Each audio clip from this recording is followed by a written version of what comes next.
Assalamualaikum warahmatullahi wabarakatuh. Saya Tasya Faji Islamia NIM T 2019-1158. Di sini saya akan menjelaskan isim tawabi. Isim tawabi adalah bentuk jamak dari kata tabi yang artinya pengikut. Dalam ilmu nahwu, tawabi adalah kata yang mengikuti isim sebelumnya dalam hal i'rab, rofa, nasab, jar, nau, muzakkar, dan muannas. Definitif, nakiroh dan ma'rifah, dan jumlah mufrad, mutsana, dan jamak. Isim yang mengikuti disebut tabi dan isim yang diikuti disebut matbu. Tawabi ada 4 macam, yaitu naat, atof, tauhid, taukid, dan badal. Naat adalah isim tabi yang menunjukkan sifat isim sebelumnya atau disebut maknut. Naat mengikuti maknutnya pada i'rab bilangan, jenis, dan definitnya. Contoh, hada baitul kabirun, istaroitu kitabaini jadidan, ana minna tolabi muslimina. Artinya, ini rumah yang besar, saya membeli 2 buku baru, saya termasuk mahasiswa muslim. Atof adalah isim tabi yang disambungkan dengan matbu'nya oleh salah satu huruf ataf. Huruf ataf ada 9, yaitu waw, fa, summa, au, am, la, lakin, bal, hatta. Contoh, istaro itu kitaban wa qalaman, ja'a ahmadun fahasanun, mata rosidun summa ma'munah. Artinya, saya membeli buku dan pulpen. 2. Telah datang Ahmad, kemudian Hasan.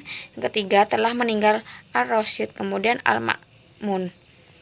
Taukid adalah isim tabi yang tujuannya menguatkan matbu'nya sehingga audien tidak bingung dengan pernyataan yang disampaikan. Taukid ada 2 macam, yaitu latfi dan maknawi. Taukid latfi adalah mengulang kata mu'akadnya. Contoh, ja'a ahmadun, istaroitu kitaban. Artinya, yang pertama, Ahmad telah datang. Yang kedua, saya membeli buku. Sedangkan taukid maknawi adalah menguatkan dengan menggunakan kata berikut. Nafsu ainun kullu jami'un, ja'ah ahmadun ainuhu.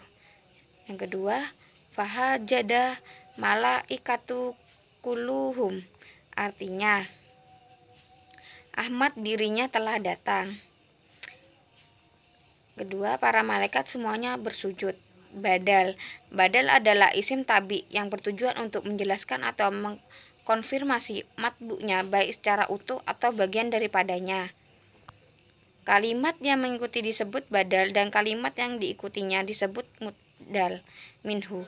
Badal terbagi menjadi 3 macam, yaitu badal mutabi, badal ba'du min kul, dan badal istimal. Badal mutabi adalah yang setingkat antara badal dan mubdal minhunya. Contoh, ja'a muhadiru ahmadun. Artinya, telah datang Pak dosen Ahmad. Contoh, qara'tu Qur'ana juz'ahu awalah. Artinya, saya membaca Al-Quran juz pertama. Badal istimal adalah badal merupakan sesuatu yang terdapat pada mubdal minhu. Contoh, yuhjibuni ahmadun ilmuhu. Artinya, Ahmad telah membanggakanku ilmunya. Terima kasih. Assalamualaikum warahmatullahi wabarakatuh. Assalamualaikum warahmatullahi wabarakatuh. Saya Nisma Safitri, NIM T 2019-1175. Di sini saya akan menerangkan tentang isim kana. Pengertian dari isim kana adalah mubtada dalam jumlah ismiyah yang dimasuki isim kana dan saudara-saudaranya kana. Adapun pengamalan isim kana sendiri adalah tarfa'u isma wa tansibul khobar, merofakkan isim dan menasabkan khobar. Khobar kana dan saudara-saudaranya adalah khobar yang telah dimasuki kana dan saudara-saudaranya, serta beri'rabkan nasab karena kedudukannya hampir sama dengan maf'ul. Khobar kana dan saudara-saudaranya dibentuk dari 3 pola. Yang pertama, mufrad, yang kedua sibul jumlah, dan yang ketiga jumlah atau jumlah ismiyah atau fi'liyah. Selanjutnya, posisi isim kana dan khobarnya. Pada dasarnya, urutan posisi isim kana dan khobarnya adalah isim dulu, baru khobar. Namun, bisa bertukar posisi dengan ketentuan sebagai berikut. Yang pertama, harus mengakhiri isim kana apabila isim kana berupa nakirah atau khobar berupa sibul jumlah. Yang kedua, harus mendahulukan isim kana apabila khobarnya berupa jumlah. Adapun kana dan saudara-saudaranya, yang pertama adalah asbaha, yang kedua adha, yang ketiga dola, yang keempat bata, yang kelima amsa, yang keenam laisa, yang ketujuh dalama, yang kedelapan mabariha, yang kesembilan mangfaka, yang ke-10 mafatiha, yang ke-11 madama.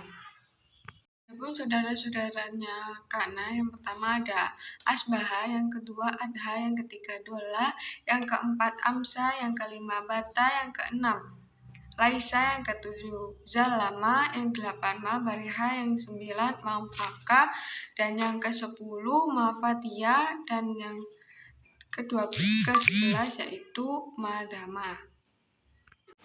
Perkenalkan, nama saya Safira Haidi Aulia, NIM T 2019-1191. Di sini saya akan menjelaskan tentang pengertian khobar ina dan saudaranya. Pengertian khobar ina adalah setiap khobar dari mubtada yang dimasuki amil ina dan kawan-kawannya. Khobar ina beri'rab rofa. Contohnya, innal kitaba jadidun. Asalnya Alkitabu jadidun. Macam-macam khobar ina dan saudaranya itu, khobar ina terdiri dari 3 pola. Yang pertama ada mufrad, yang kedua ada jumlah, dan yang ketiga ada syibul jumlah. Yang pertama mufrad.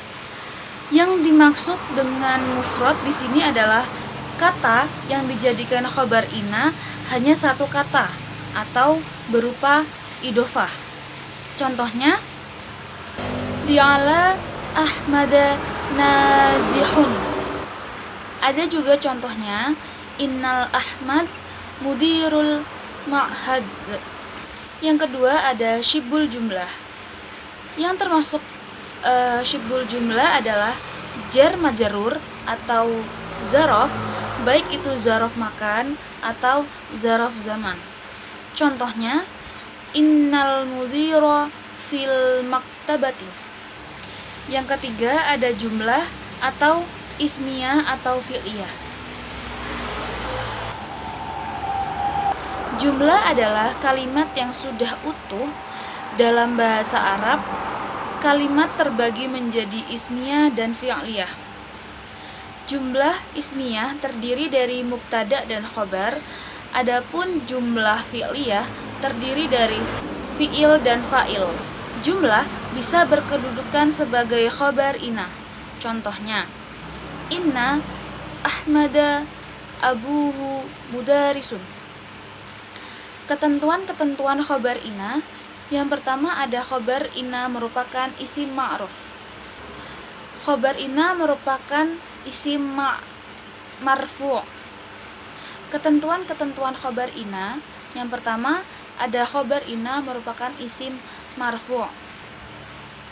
Contohnya, innal kitaba jadidun. Yang kedua ada isim inna, dan khobar inna harus selalu sesuai jenis atau yang disebut